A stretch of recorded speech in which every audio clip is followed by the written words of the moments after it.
உதஹியாவுடைய இறைச்சிகளை மூன்றாக பிரிக்க முடியும். ஒன்று தனக்கென்று எடுக்க முடியும், தன்னுடைய குடும்பத்துக்கு எடுக்க முடியும்.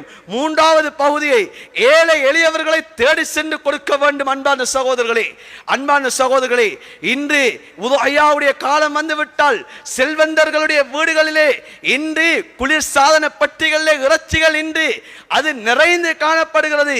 அங்கே ஏழை எளியவர்களுடைய வீட்டிலே அடுப்பு எறிவதற்கு கூட வசதி இல்லாத எத்தனை வீடுகள் இருந்து கொண்டிருக்கிறது. எனவே இந்த உதஹியாவுடைய இறைச்சிகளை ஏழை எளியவர்களை தேடி சென்று கொடுங்கள்.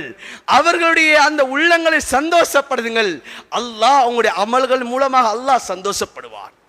இது பேருக்கு புகழுக்கு அறுப்பது கிடையாது.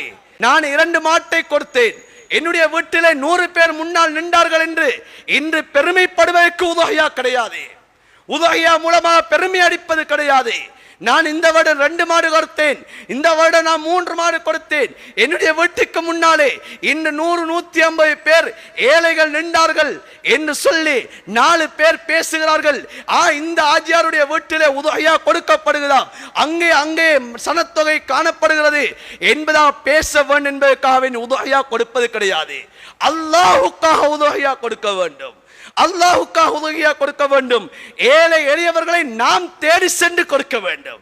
ஏழை எளியவர்கள் வீடுகளில் வரக்கூடாது. நாம் அவர்களை தேடி சென்று அந்த ஏழைகளுடைய பங்குகளை அவர்களிடம் காலடியில் சென்று கொடுப்போமாக இருந்தால் அவர்கள் சந்தோஷப்படுவார்கள். இன்று எத்தனையோ ஏழைகள் இருக்கிறார்கள். லா யஸ்அலூன الناس இல்ஹாஃபா. குர்ஆன் சொல்லுகிறது, எத்தனை ஏழைகள் இருக்கிறார்கள், வாய்விட்டு கேட்க மாட்டார்கள்.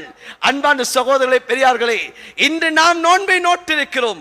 இன்று நாம் இந்த நன்மை அடைய வேண்டும் என்பதற்காக நோன்பு நோட்டிருக்கிறோம். ஆனால் எத்தனை ஏழைகள் இருக்கிறார்கள். இன்று ஒவ்வொரு கிழமையும் பல நாட்கள் பசியினால் நோன்பு நோக்கக்கூடிய எத்தனை ஏழைகள் இருப்பார்கள்.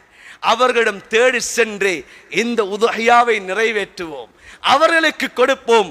அல்லாஹ் நம்முடைய உதஹியாக்களை அல்லாஹ் கபூலியத்துடைய உதஹியாக்களை ஆக்குவான், நன்மைகள் அடைந்து கொள்ளக்கூடிய உதஹியாக்களை ஆக்குவான்.